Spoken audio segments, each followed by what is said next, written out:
How's it going, guys, and welcome back to the channel. Today we are back on the Craftadia server. We are exactly where we left off. It has been, I believe, 7 full days since I've been on the server.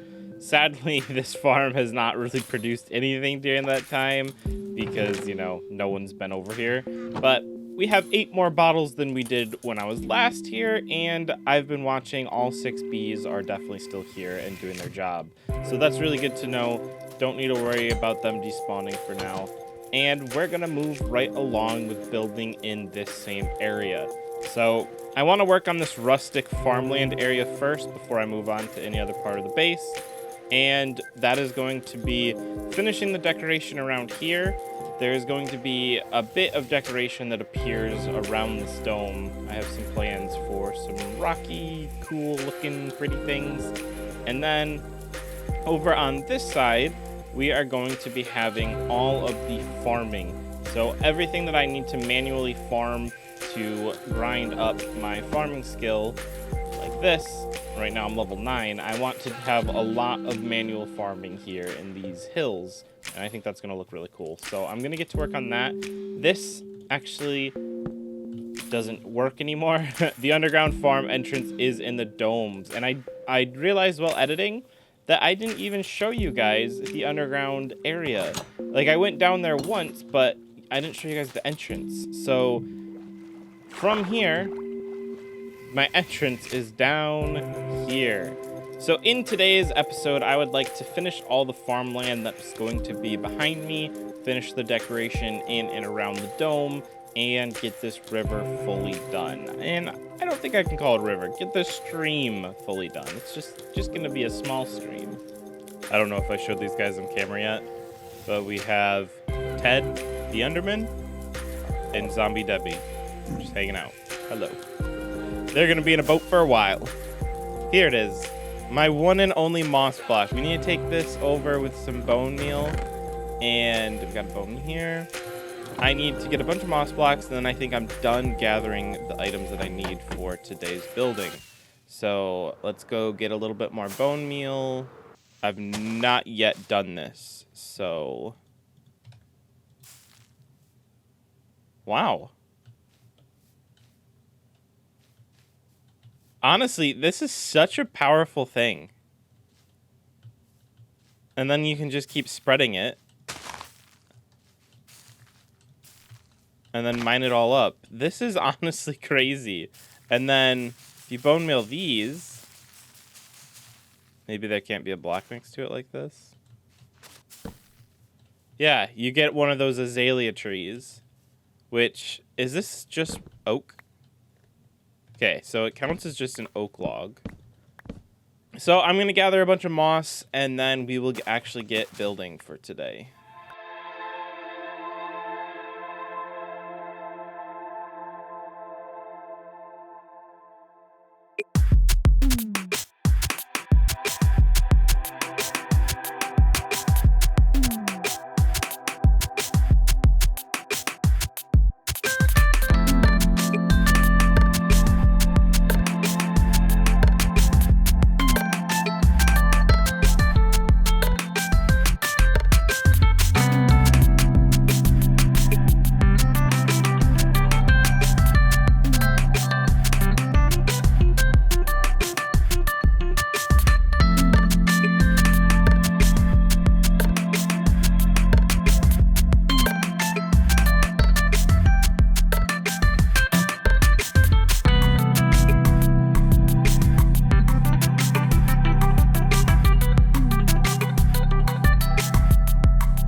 As you can see, it has been a hot minute since I have updated you guys. I accidentally forgot to record the time lapse of when I came through and built this bridge, but I am so happy with this little nature corner of my claim now. Honestly, I love it so much. The new moss blocks were a great addition. They really did add a different bit of variety to the green textures, and it looks so good.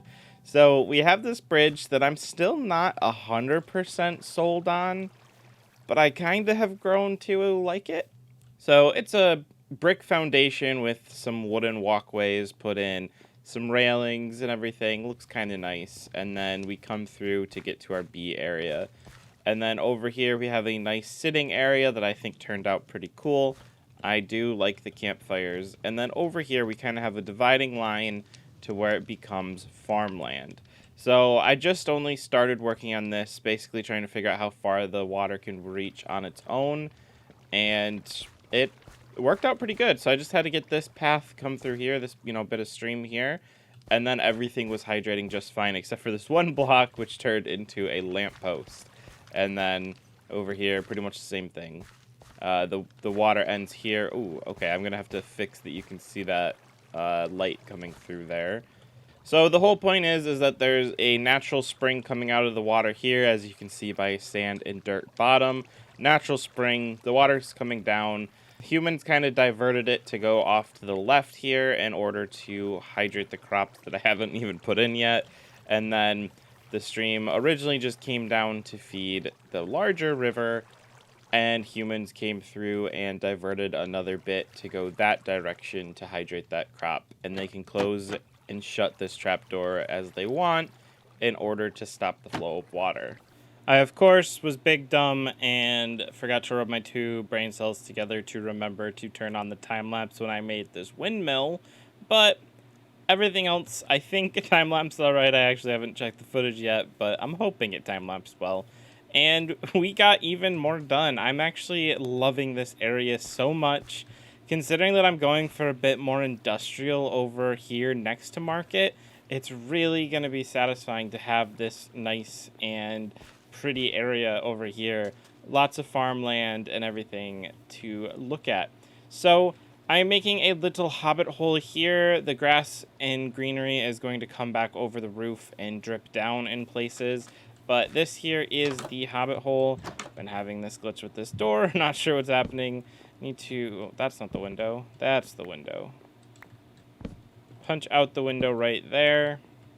Which means I need to take this wall back one more. That is my mistake. And yeah, I went for a kind of alternating floor design, as you probably saw in the time-lapse. I like it. I don't hate it. I think it's going to be fine. The floor actually does need to get bigger. So we will fix that here in a bit. But for right now, the hobbit hole isn't... really, it has no purpose. I'm not going to live in there or anything. This is actually where I'm going to hide away my netherwort farm.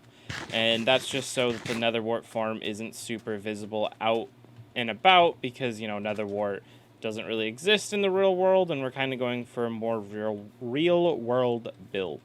So yeah, I'm super happy. We have our first beetroots here growing. I can harvest these and expand them out. So now we can plant 7 more. Just like that. And slowly our beetroot farm can take over the remaining space. So we have wheat all down and around, because I think wheat is the one that I use the most. And then carrots here. It's a good enough size of carrots. I think it'll last us just fine. And same goes with the potatoes right there. And then the beetroots will run along this outer edge. And everything is separate, and everything has a place. And then over here, I'm going to put some melon and pumpkins on this hill. Not really to be farmed by me manually, but just for looks, and then make everything a lot greener. Really, I'm just going to span bone meal up here, and that's going to be the end of my terraforming in this area. This is all is going to get spammed bone meal. Underground is where the actual farm is going to be. And then as far as the new custom crops, those are all going to be over here. So the actual custom crops will be on this hill here, because they don't actually require water, so I don't have to worry about doing all these snaking hydration lines throughout the hillside. But This area I am very proud of. I think this was a cool little build, and I'm glad to get it done in an episode. Yes, the episode did take 2 weeks, but this is still a pretty large area for how little time I've actually had to be on the server of late. But I I do think it is time to end today's episode. I am pretty much out of time, and I need to edit this in order to get it out. But I appreciate everybody who came and watched. This was a fun build. Let me know what you think down in the comments below about the windmill. I'm pretty happy with it. It probably could be taller. I wish I had made it a little bit taller, but I think it's fine. I might need to tear it down and make it taller in next episode. We will see. Because if I were to fly up onto this tree right here, the windmill is barely taller than this tree. And in real life, the windmills would definitely be taller than all trees nearby. And I feel like it should be taller than the dome. The bee dome. Oh, another thing. A quick thing that I want to say before the episode ends is the hoppers on Craftadia are back to vanilla, I believe. So if I were to take these ones out and go ahead and throw them in here, you'll see they come in one at a time. And only one's getting stuck here. And so let's fix that over here also. So we throw those here. They go in one at a time, and only one gets stuck. So this farm just became slightly faster. Well, just less honey is getting stuck. And I don't know if the faster hoppers is going to be a permanent change, but if I take a full stack of copper ingots, throw them in here, they actually go out one at a time at the proper speed. So I don't know if the server is just better optimized that it can handle vanilla hoppers again, or if they were accidentally turned back vanilla, but I've had no lag today, and I've actually had a pretty good time on the server today. So, yeah, that's a plus in my book. Goodbye!